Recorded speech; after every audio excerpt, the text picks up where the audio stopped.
everyone, and welcome to the INNOTECH Podcast, the space where we spotlight innovation, education, leadership, and the stories shaping the future of education across Southeast Asia and beyond.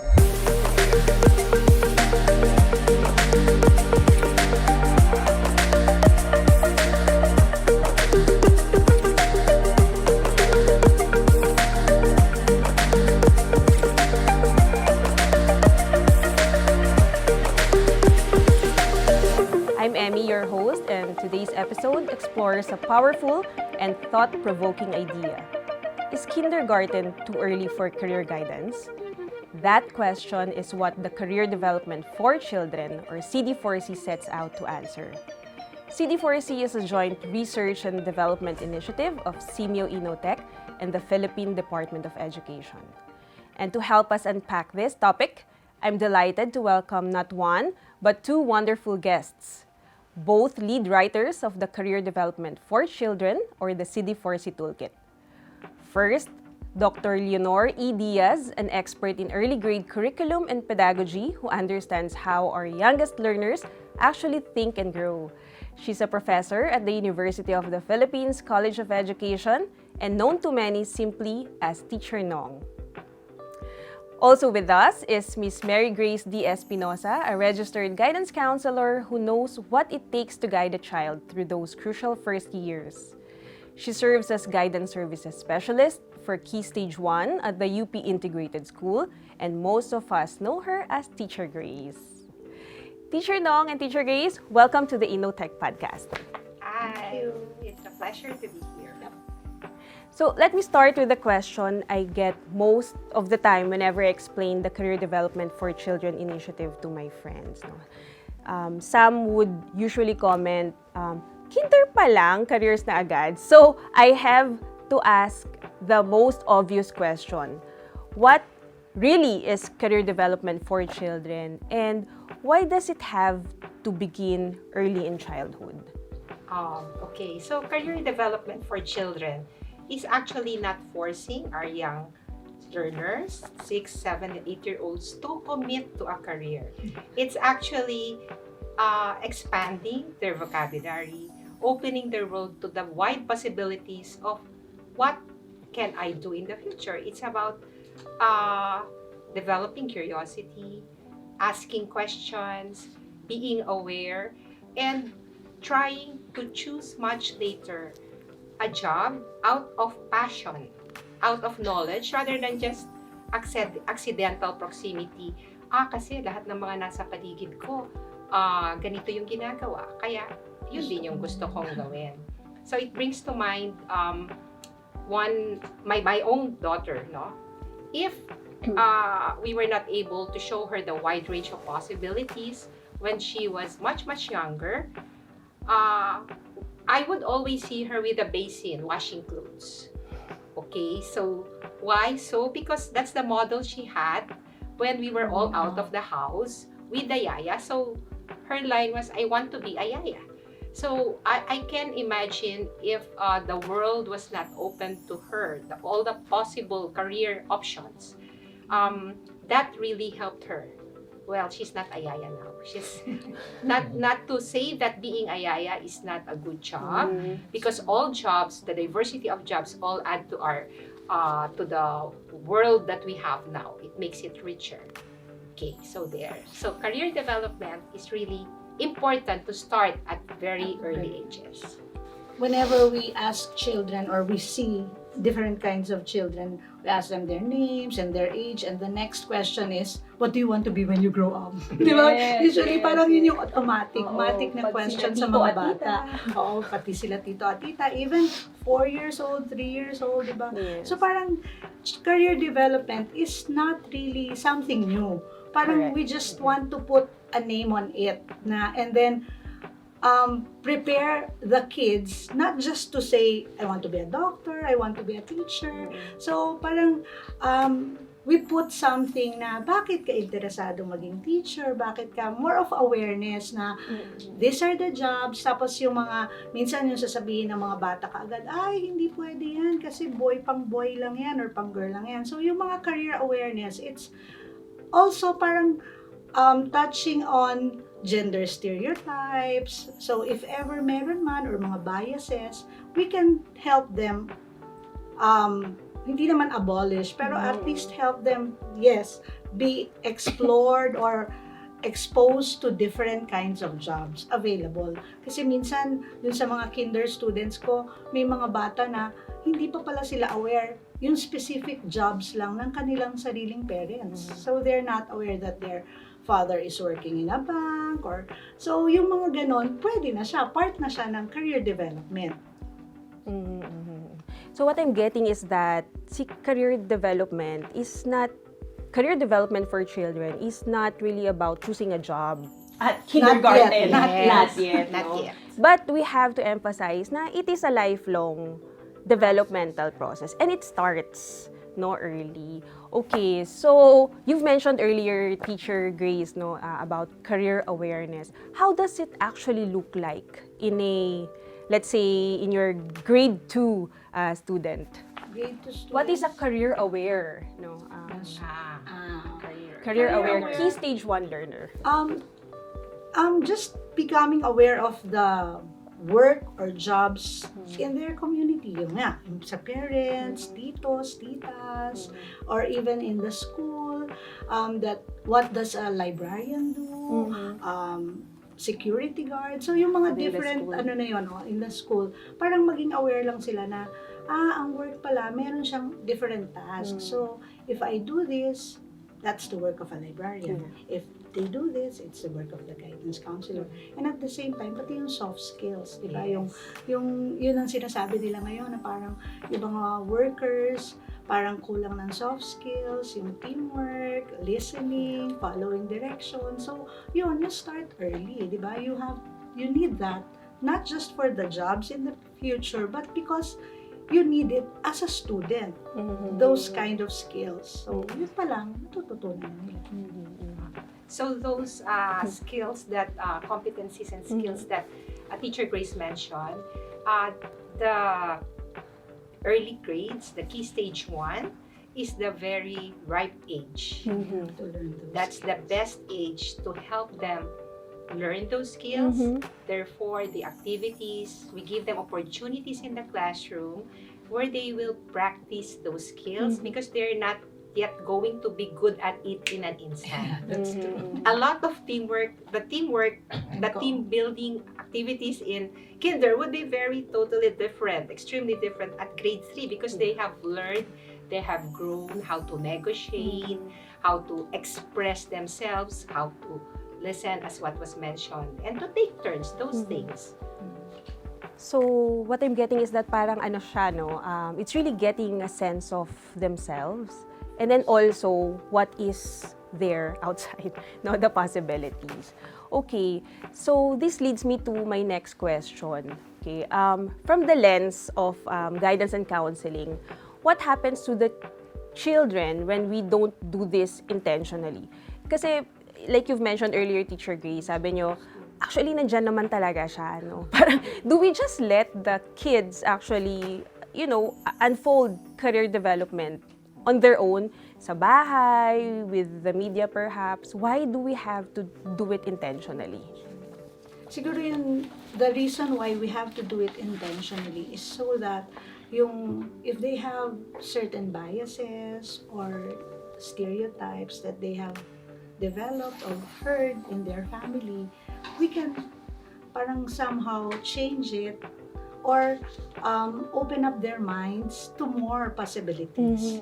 Na sometimes they will hear a parent or a tito or a tita saying na, you know what, soldiers are just for men. But now, soldiers are open for females, tapos sa atin sa province, there are a lot of seamen. So, seaman, pang lalaki lang yan. Pero now, there are seafarers na babae rin. And they get to the top positions. So, those things, you need to open their minds at a very young age. Kasi pag na-start na-fix na yun, tapos they didn't hear anybody say otherwise, that's what they will think until they have to choose when they're in their adolescence or in their teenage years. So basically, that's it. to remove or not remove, parang change yung mga biases and gender stereotypes that they might have heard from their family. Yeah, you've mentioned also earlier na, for example, nakagisnan na nila na ang isang seafarer ay lalaki. So, it's not just gender, is that right, Teacher Grace? Tsaka yung sa environment nila. Yung community. Yeah. For example, it's a coastal community. Okay. So most of the families are fishermen. So intentional career development is really important. Why? Because as was mentioned, aside from the other things mentioned by Teacher Grace, which are all important, what makes it very timely is that the range of jobs that we have today were not even jobs when I was young. So we have this growing world of jobs that everyone would need to be exposed to. So that becomes an option. And all these young children, wherever they are, because we know that the environment influences and shapes the child. But that's not the lone factor. But knowing that the environment shapes the child, we now know that the wider the experiences, the possibilities, then the wider the choices the child would have. In contrast, someone who would be close to their little world in remote areas, for instance, who would know, I've seen a lot of children in the remote areas wanting to be teachers, like their teacher, wanting to be a farmer like their fathers. With the world that they grow in, that's the life that they imagine for themselves one day.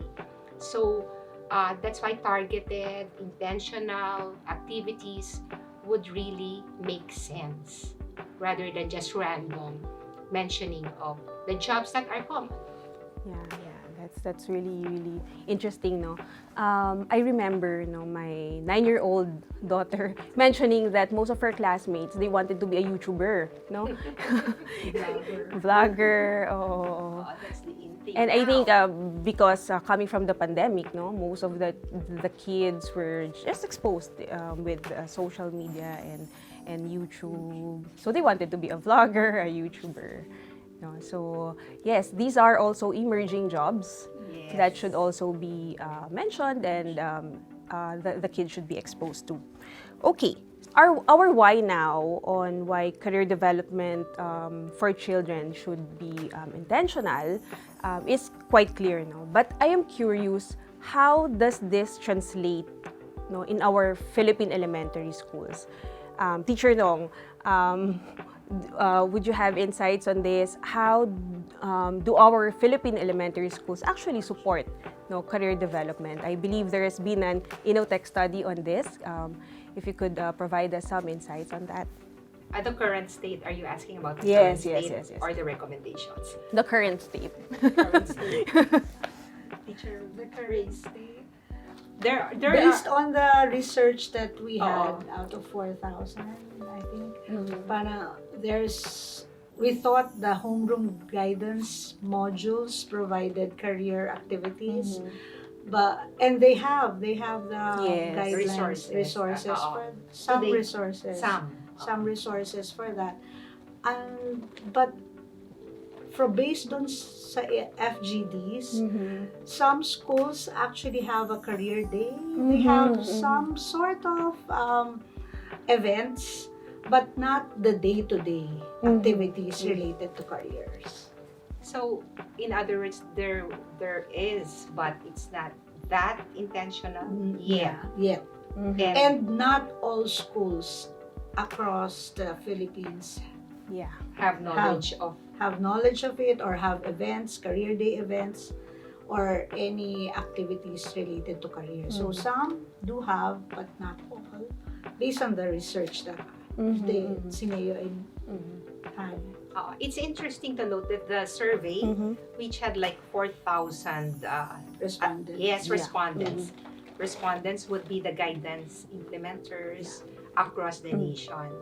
And among the interesting findings there would be their common their common expression of what it should look like, what would be necessary for career development resources for young children. And points raised among the findings included it should be developmentally appropriate. Very, very understandable. It should also be, aside from developmental appropriateness, the tool should be addressing their characteristics, therefore play. It should be playful career learning, and then there should also be tapping of all resources, contextualized to the schools, and tapping of resources in the communities. And That's what they wanted. yes, for the materials to be contextualized, and that's understandable. That resources should be able to address the needs of various children across the country. So those are some of the ideas they put forward in the survey. Okay, so Teacher Grace, you've mentioned earlier, that there are actually some schools already that are doing career development activities for Key Stage 1 learners. Yung mga career day, ganyan. Would that be sufficient? Would that be enough that we have this? Kasi what I'm gathering is it's a bit uneven, no? Some schools do have that, but most of the schools don't have it because they don't have a framework for it. Parang nakita rin natin doon sa survey that only a few schools do have guidance counselors, mostly guidance designates, and other schools don't have any. Yung teachers lang talaga yung nag-rely sila. So, basically, those that do have guidance and have background on career do that. Sila yung gumagawa. Sila yung gumagawa. But, if they don't have that, wala rin. So, yun yung nakita natin doon sa research. Yes. Also, since the main focus of career development prior to this project, we all know that the focus is basically the high school. Yes. Yes. So they do have a framework for that, right? They do have a framework for that, but that won't be applicable for young children because their characteristics are extremely different. Therefore, there is a need to create a framework that would work best for Key Stage 1, for kinder to grade 3. Okay. And there's an absence of that at that time. So, speaking of frameworks, Teacher Nong, we understand that the CD4C Toolkit, which is, of course, the main output of the development phase of this R&D initiative, also is anchored on a framework. Is that right? Can you tell us more about this, Teacher Nong? Teacher Grace. We read a few frameworks, a number of frameworks from UK, Australia. from Australia, and then there's one made by Dr. Leticia Peñano Ho. That's what we used for UPIS, yung Life Career Development Program. So she has 4 domains, specifically for careers. I don't know if it's intentional for high school, pero nung nakita namin, nung pinag-aralan namin ni Teacher Nong, it can be applied for younger kids. So with those frameworks, we came up for this CD4C Toolkit with the same 4 domains, integrating almost, because the Australian and the UK career programs is very rich in Key Stage 1, starting from Key Stage 1. So we took some of them and incorporated it with Dr. Peñano Ho's Life Career Development Program and came up with 4 big domains, 4 career domains. So first is the create opportunities for self and others. It's more of yung getting to know themselves, and then creating opportunities to be friends or have opportunities to cooperate, teamwork with others. Parang ito yung Soft skills. socio-emotional development. And then the second one is grow and prepare for life. So these are the soft skills. You know, when for kids stage 1, it's the skills that you need is to listen, follow directions, you know, wait for your turn. So those things need to be intentionally. Kasi yung mga bata ngayon parang, why do I need to do that? Why do I need to do that? So these skills, you just don't need when you're in kinder or in grade 1. You need it until you're an adult and working. And the third is balance of life and work roles. So that's where, why is mommy staying at home? Diba? So it can be considered, walang work si mommy. But meron din, di ba? She's staying at home to take care of the kids para mas makapag-work si mommy or vice versa. Pwedeng si daddy yun nasa bahay. So that's balance of life and work roles. And the last one is explore and manage possibilities. So that's where we open up their minds and what opportunities or what possibilities can be out there. So, not necessarily choosing, kasi hindi pa naman yun yung goal natin for kids stage 1. But, explore or expose them to a different professions and different jobs about careers. So, in other words, Teacher Grace, what we did, we were trying to create a framework that is highly evidence-based. Yes. So, we didn't want to just focus on the foreign Western frameworks, but those frameworks were the ones that you will find out there when you do research. You will not find much from the Asian context. There would be a mention of frameworks, but that would not be, they're not very generous to share what would be the elements or aspects of their framework.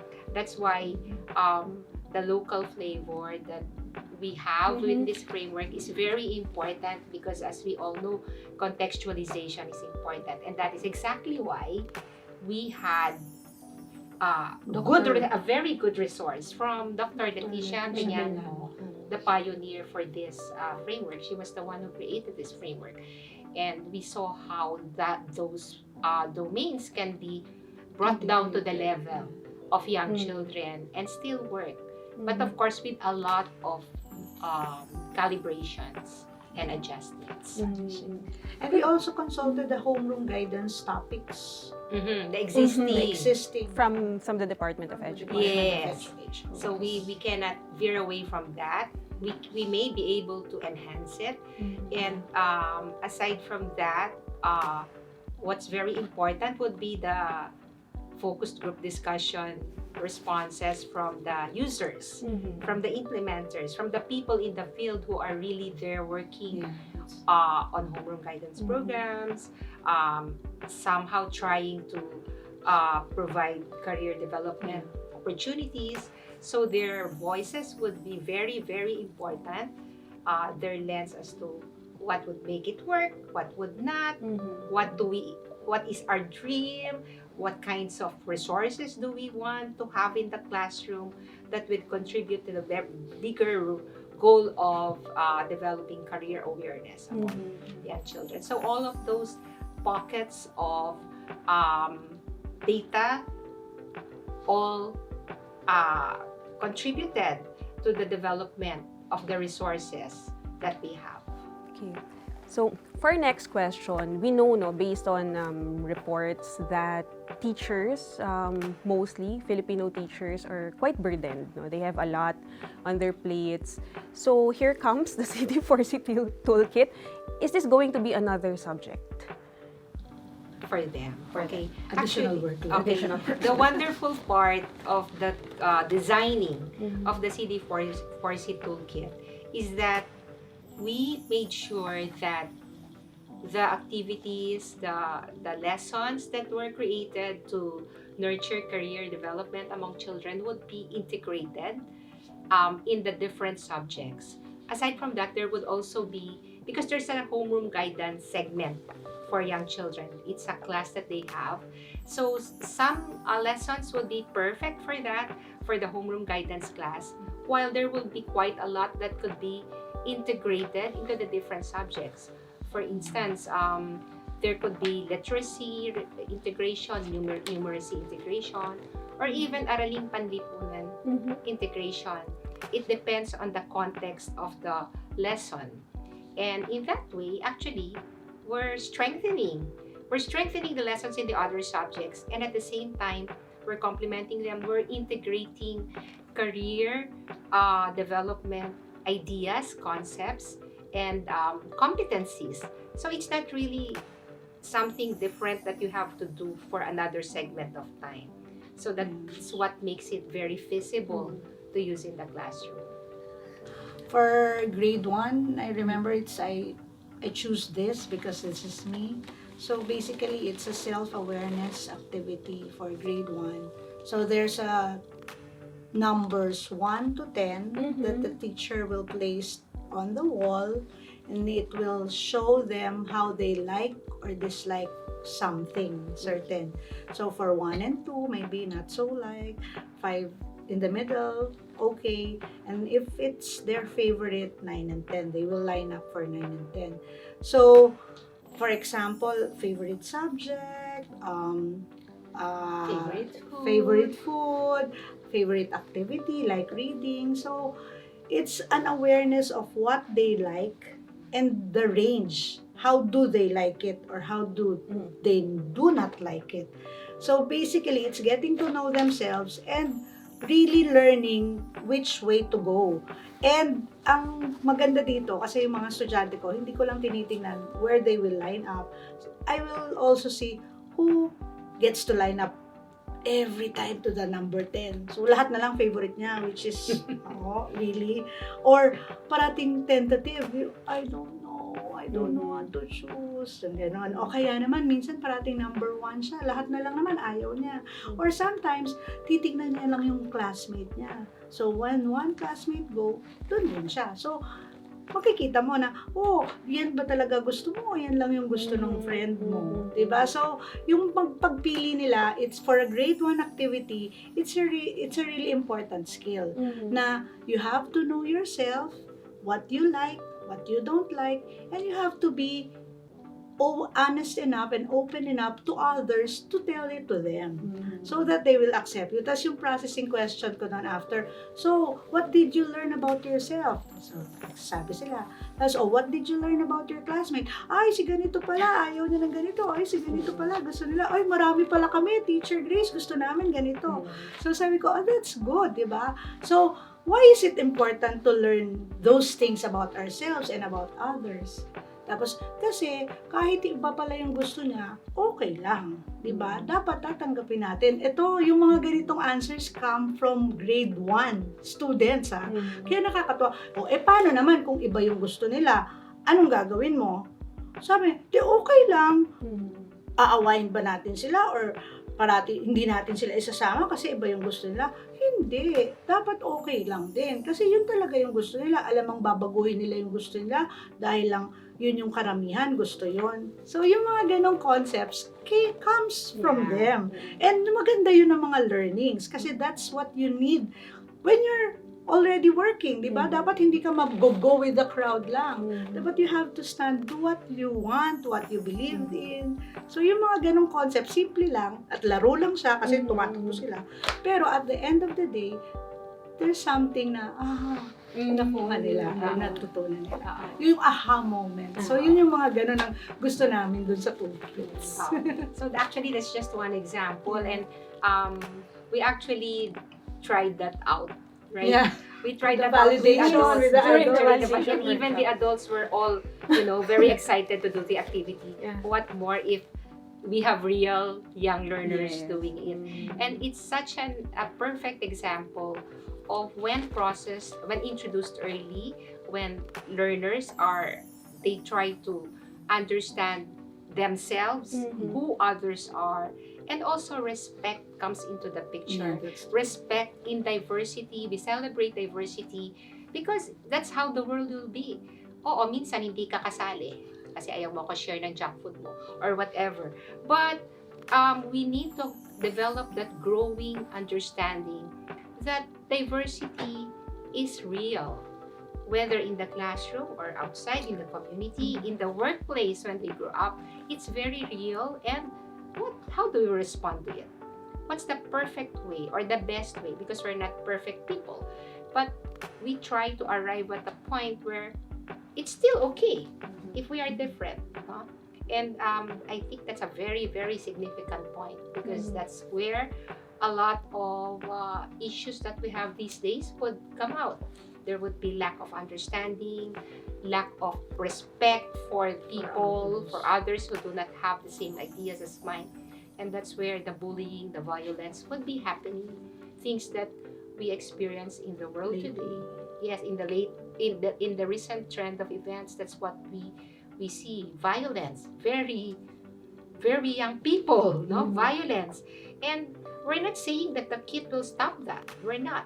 We're just saying that we need to nurture those very important skills of relating positively with others when there's diversity, as simple as that. Even when there are no disagreements, just the diversity of things, of our preferences, and they love that activity because it's gamified. It's something that they will move. They're not passive. They're not just listeners. They stand up, they move, and that's the point. We need to develop activities that are appropriate for their level. We gamify, we play, we tap the different domains there. So there's physical, there's a lot of the other, and social-emotional.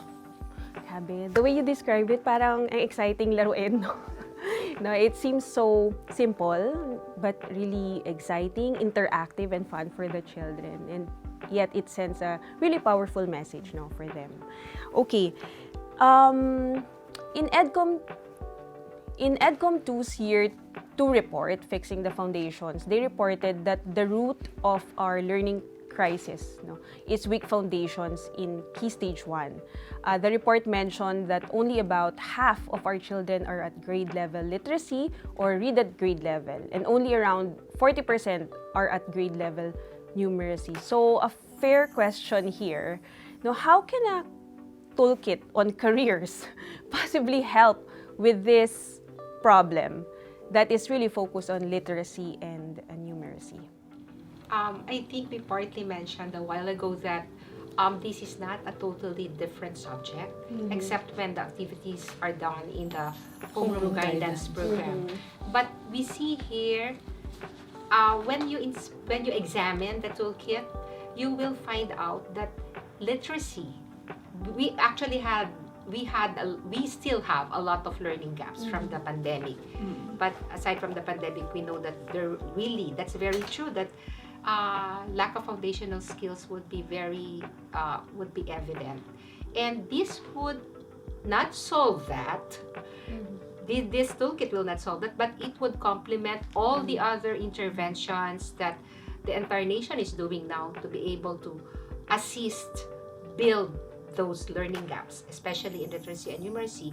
For one, we have activities, for example, like a job alphabet activity. It's an alphabet, so it's A to Z. It's trying to think of professions, careers, or jobs that would begin with particular letters, and there would be follow-up activities. And in the toolkit, it specifically mentions how literacy can be developed, the literacy skills that are possible to develop for the activities and aligned to the particular grade level competencies. So we had to do that. We had to make sure that the literacy competencies or numeracy competencies embedded would be aligned to particular grade levels. So this would be a helpful tool, and it's not going to be a burden in such a way that teachers will say, another thing to do, we're overburdened, you want us to do this. But if you just take a look at it, you will see how it can enrich your delivery of some of the topics in your subjects.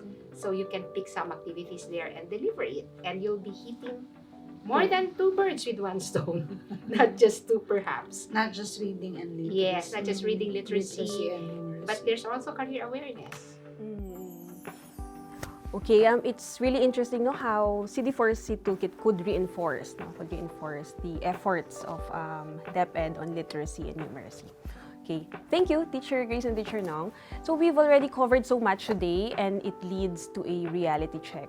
Right now, 83% of our elementary schools rely on guidance designates. This is based on the INNOTECH study, meaning homeroom teachers, homeroom advisors, no, school heads. These are really ordinary teachers. They are not registered guidance counselors. So if we're seriously reframing career guidance to start as early as kindergarten, who is actually doing the heavy lifting on the ground? But Teacher Nong and Teacher Grace, I can see you're now ready to jump in, but hold that thought. That answer deserves its own spotlight. And that's where we'll leave you with one big question still hanging in the air. Next time, Teacher Nong and Teacher Grace will be back to answer it, and so much more. Thank you for joining us for part 1 of our deep dive into the career development for children.